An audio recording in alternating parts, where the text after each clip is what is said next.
ساعات الواحد لما ربنا يرزقه بحاجة كان نفسه فيها وبيتمناها من زمان يقول ياه لو كانت جات بدري شوية، أو لو جات بدري يقول ياه لو كانت بس اتأخرت شوية.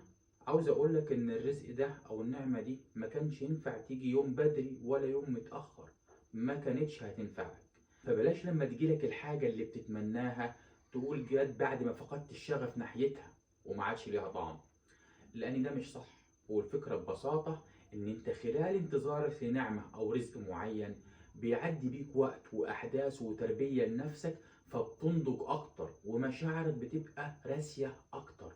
فلما تيجي الحاجة اللي بتتمناها فرحتك بيها بتكون فرحة متزنة ناضجة، مش فرحة انبهار مبالغ فيها أو سعادة مفرطة.